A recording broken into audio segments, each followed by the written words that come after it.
días vamos a acelerar con la aprobación de proyectos del RIGI normal, el RIGI anterior, y eso se espera que el monto total ascienda a 140.000 millones. La idea del Super RIGI sería entonces que dar más incentivos, dar más garantías para que por ahí los que todavía no ingresaron a través del RIGI, ahí estén dispuestos a ingresar. Sí.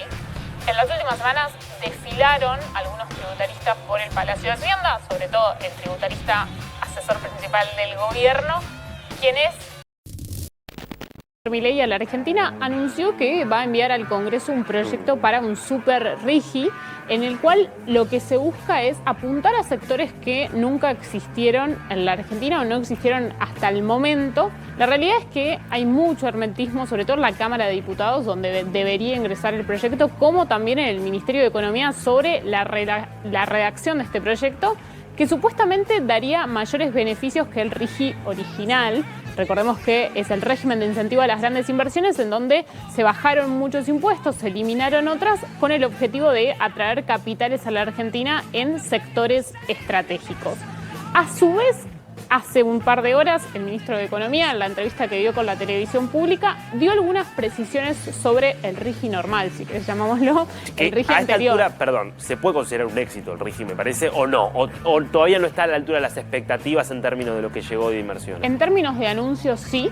Estás hablando de que al momento tenés 100.000 millones de dólares en anuncios de inversión, pero después ahí tenés la otra discusión de cuántos de esos proyectos hasta el momento se aprobaron y cuántos de esos dólares se ingresaron a la Argentina. De esos 100.000 millones de dólares que se anunciaron de inversión, hay cerca de 30.000 millones de dólares que se aprobaron, lo que no implica que esos 30.000 millones de dólares llegaron a la Argentina.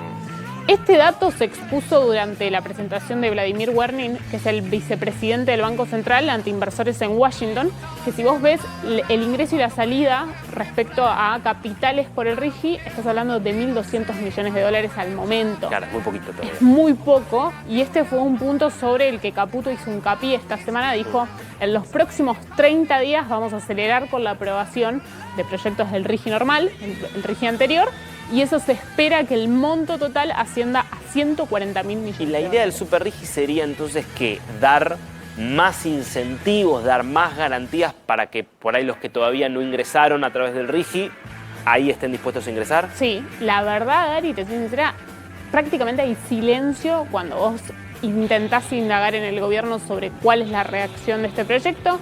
En las últimas semanas desfilaron algunos tributaristas por el Palacio de Hacienda, sobre todo el tributarista asesor principal del gobierno, quien es el que escribe todo este tipo de reglamentación, ya sea reforma laboral, decreto 70-2023, y seguramente está involucrado en la redacción de este proyecto. Yo creo que hasta el momento no lo tienen definido por completo, por eso no van a trascender ninguna letra chica de cuál va a ser el proyecto. Bueno. El punto de la actividad industrial y la construcción en marzo, tal como había adelantado el ministro Caputo semanas atrás, que dijo que ya había signos positivos para ese mes y que se vienen los mejores 18 meses de cara a lo que viene. Ayer el INDEC dio a conocer estos dos datos que son sumamente positivos. En la construcción, contra febrero tuvo un incremento del 4,7%, mientras que en términos interanuales, contra marzo del 2025, estamos hablando de un aumento del 12,7%. Si nos vamos a la actividad industrial manufacturera, el repunte fue levemente inferior, 3,2% contra febrero y 5% contra marzo del 2025. ¿Son datos positivos? Sí. Pero, por ejemplo, en el caso de la industria manufacturera, si mirás el acumulado anual, qué es lo que viene pasando, estamos en números negativos todavía. Eso es algo que el equipo económico debería intentar compensar en los próximos meses. Ahí estás viendo un 2,3 a la baja en el acumulado de este año. Y también al interior del sector, el INDEC revela 9 rubros, de esos 9 hay 6 que todavía están en valores negativos, pero en la medida en que la actividad industrial siga repuntando en los próximos meses, eso se va a tender a compensar. ¿Cuál es uno de los rubros que están negativos, Dari? Bueno, textiles, que es uno de los más afectados, 18,4%. Más protesta.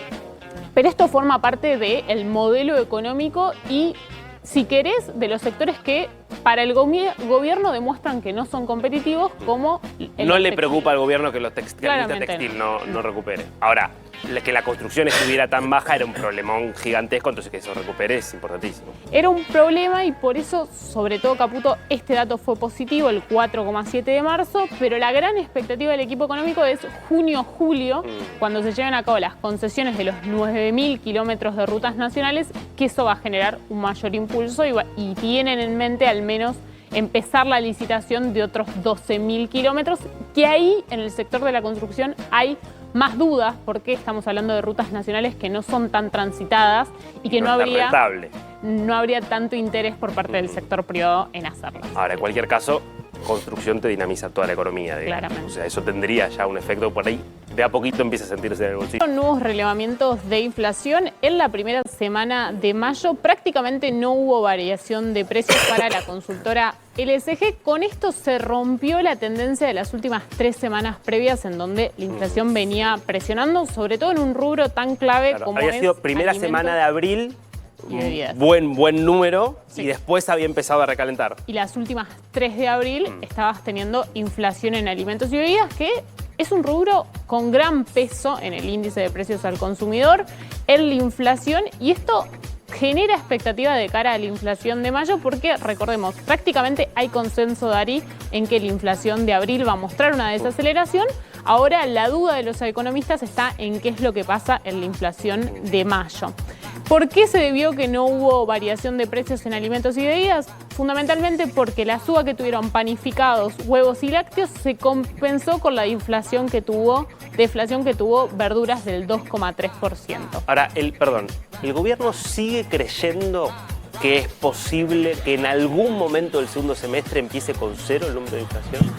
Ya lo vemos menos, o sea, en el sentido de las declaraciones tanto de Milei como de Caputo ya no hacen tanto hincapié ni generan expectativas sobre que en algún momento, sobre todo en el segundo semestre, tengas una inflación que comience con 0. Y ayer justo el Banco Central dio a conocer el relevamiento de expectativas de mercado de abril, que te muestra que en los meses que resta del año vas a tener una desaceleración de la inflación, pero en ningún momento vas a llegar a una inflación del 0% o que arranque con 0. Ahí estamos viendo en pantalla 2,7% para abril.